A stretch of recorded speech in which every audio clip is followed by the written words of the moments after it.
Hello friends.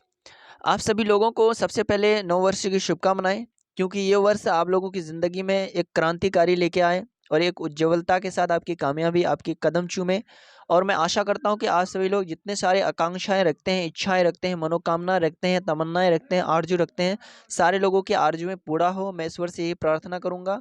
और आप सभी लोगों के लिए मैं लगातार जो मेहनत कर रहा हूँ, डीएलएड स्पॉट, उनके बाद आने वाले एंट्रांस के लिए कहीं ना कहीं सारी चीज़ों में आप लोगों की सफलता प्राप्त हो। और जिन लोग अगर मेरे चैनल से जुड़े हुए सभी लोगों को मेरा शुभकामनाएं, क्योंकि आज का दिन जो है पहला दिन है इस साल का। और ये साल पहला दिन जो शुरू हुआ है सबसे पहले मंडे से शुरू हुआ है। और कहीं ना कहीं मंडे से एक नए हफ्ता का भी शुरू होता है और नए दिन का भी शुरू होता है और नए साल नए महीना हर एक पल नया है आप सभी लोगों के लिए। तो चलिए इसी कड़ी में एक मैं शेर अर्ज करना चाहूंगा आप सभी लोगों के लिए कि लग गई आग मेरे घर में तो अब बचा ही क्या है। लग गई आग मेरे घर में तो अब बचा ही क्या है, जब मैं बच गया तो समझो जला ही क्या है। तो ये बहुत बड़ी इंपॉर्टेंट बात है, जो कि इस शेर का मतलब आप लोग बेहतर समझते होंगे कि आग तो घर पे लगी है, तो घर के सारे सामान अगर जल गया, सिर्फ आप बच गए, तो इसका मतलब है कि सारा सामान वापस आ सकता है। आपकी मेहनत आपकी कामयाबी रंग ला सकती है। तो आप लोग बिल्कुल लगातार प्रयास करें। आज की इस वीडियो में कुछ खास ऐसे होने वाला है कि आज जो है आप लोगों का बिहार बोर्ड की तरफ से जो है सारे वैकेंट सीटों की संख्या को भेजा जाएगा बिहार समिति पोर्टल पर। उनके बाद जो है ये अंततः आज शाम तक ये अपडेट हो जाएगा। और अपडेट होने के बाद हो सकता है कल या परसों तक आपका जो है सेकंड मेरिट लिस्ट के लिए वैकेंट लिस्ट निकल जाए स्पोर्ट के लिए। और स्पोर्ट के लिए जब वैकेंट सीटें की संख्या निकलेगी तो उसमें साफ तौर पे बताया जाएगा कि कितने सीट किस कॉलेज में है, ईबीसी में कितना है, और एससी एसटी में कितना है, ओबीसी में कितना है, और दिव्यांग पीएच में कितना है, उनके साइंस में, आर्ट्स में, कॉमर्स में, उर्दू वाले खास तौर पे कितनी सीट है। और एक खास तौर पे मैं एक बात बताना चाहूँगा, ये जो तस्वीर आप लोग देख रहे हैं, ये फिलहाल कोई छोटे मोटे शख्स का तस्वीर नहीं है। ये एक्चुअल में एक अजीम शख्सियत का तस्वीर है। यहाँ पर देख सकते हैं हमारे प्राचार्य जो डाइट श्रीनगर के प्राचार्य हैं, ये मंजर आलम सर, ये वरीय व्याख्याता हैं।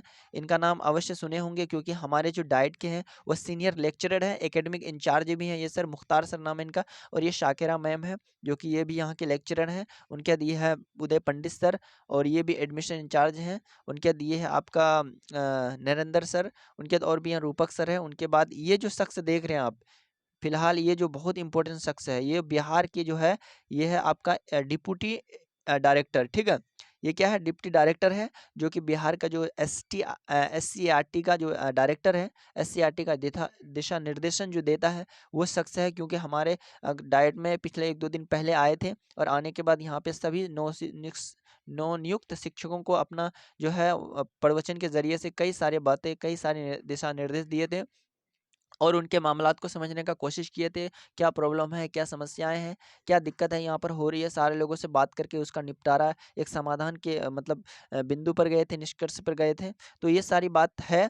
उनके बाद क्या है कि आप लोगों का ख़ास तौर पे ये बातें हैं कि बहुत सारे लोगों ने अपनी प्राइवेट कॉलेज को चूज़ कर लिया है, और प्राइवेट कॉलेज में कहीं न कहीं नामांकन कर चुके हैं। और बहुत सारे ऐसे स्टूडेंट हैं जो प्राइवेट कॉलेज में नामांकन नहीं लिए, अभी भी एक आशंका में है, एक कहीं न उम्मीद में है कि मेरा भी कोई सरकारी संस्था मुकम्मल हो जाए, एक सीट आ जाए, तो उनके लिए ज़रूर होगा। और जिन लोगों ने लगातार प्रयास करने की कोशिश कर रहा है और लगातार उन चीज़ों को देख रहा है कि कितनी सीट बाकी हैं। मैंने कई डाइट के बारे में बनाया था, जैसे कि डाइट टीकापट्टी, और उनके बाद चकला किशनगंज, उनके बाद भागलपुर का तियरपाड़ा। यानी बिहार के अंदर जितने सारे डाइट हैं, और जो डाइट होते हैं उसके अंदर सीटों की संख्या इसलिए कम बच जाती है, क्योंकि वो नंबर के आधार पे लेता है। अगर नंबर के आधार पे नहीं लेता, तो ये फर्स्ट सेकंड थर्ड राउंड पे ही एडमिशन कंप्लीटली हो जाता। लेकिन ये नंबर के आधार पे इसलिए लिया जाता है, ताकि वो स्टूडेंट ना छूट पाए, वो स्टूडेंट ना पीछे हो पाए। जिन लोगों ने काफ़ी लगातार प्रयास किया है और अच्छे नंबर अचीव किए हैं, वो लोग कहीं न कहीं पीछे ना हो जाए। तो इस बात को लेकर के बिहार सरकार ये सोचती है कि अब जो है, जो स्टूडेंट अभी वर्तमान में पढ़ेगा, वर्तमान में नंबर लाएगा, वही स्टूडेंट आगे बढ़ सकता है। बाकी जो पीछे हो रहेगा, वो पीछे ही रहेगा, उसके लिए कुछ सोचा नहीं जाएगा। इसलिए अभी जो बीपीएससी द्वारा जो लगातार प्रयास किया जा रहा है, सेकंड फेज़ का एग्ज़ाम हो चुका है, बहाली भी लग रही तकरीबन क्या है, अंतिम चरण में है। उनके बाद अब हम लोगों की जो है अब वैकेंसीज़ आएगी अगस्त में, जो कि 22 से 24 वाले सेशन को मौका मिलेगा। अगर आप लोग इस बार डीएलएड करते हैं, तो आपको अगली दफ़ा जो 25 में आने वाली वैकेंसीज़ हैं, उनको भी मौका मिलेगा आप लोगों को बैठने के लिए, अपीयरिंग वालों को। ये चीज़ें मैं कई बार समझाया हूँ आप लोगों को।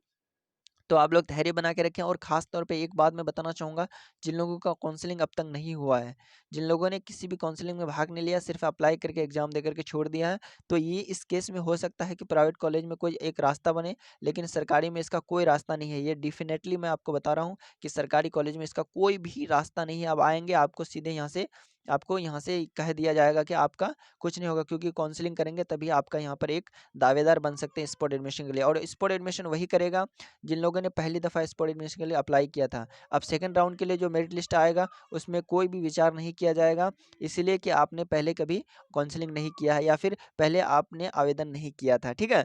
तो ये सारी बातें निकल कर आई। आप लोगों के साथ लगातार मैं बना रहता हूँ और आप लोगों को है ना पॉजिटिव थिंकिंग देता हूँ, पॉजिटिव सोच आपके अंदर प्रकट करता हूँ।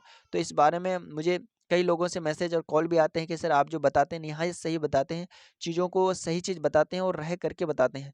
मैं बहुत सारे यूट्यूबर ऐसे होंगे, बहुत सारे इन्फॉर्मेशन दाता ऐसे होंगे जो कि कॉल रिसीव ये वो दिस डेट कॉल का मैसेज नहीं, हम सभी बच्चों का प्रॉब्लम को सुनते हैं, सभी को अपना भाई-बहन मान के हम सोचते हैं कि चलो भाई बता देते, बताने में क्या बुराई है। सारा कुछ मैं टाइम पे बता देता हूँ आप लोगों को।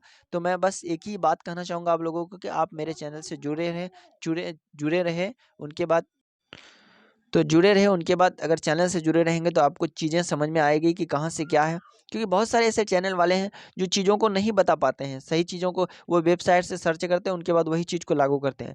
लेकिन जो चीज़ धरातल पे होता है, जो चीज़ें चल रही होती है, कितना सीट बाकी है, क्या है, क्योंकि मुझे प्रोफेसर सबसे ताल्लुक है और उनसे मैं पूछ लेता हूँ डायरेक्ट कि कितनी सीट बाकी है। और उन लोगों का ताल्लुक सीधे, उन लोगों का संबंध सीधे बिहार बोर्ड के ऑफिशियल वहाँ पटना से होता है। और वो लोगों का ग्रुप खुद है, सारे ग्रुप में आ जाते हैं कैसे कितना सीट कहाँ पर है, नहीं है, तो उनके अनुसार वो चीज़ें काम हो जाता है।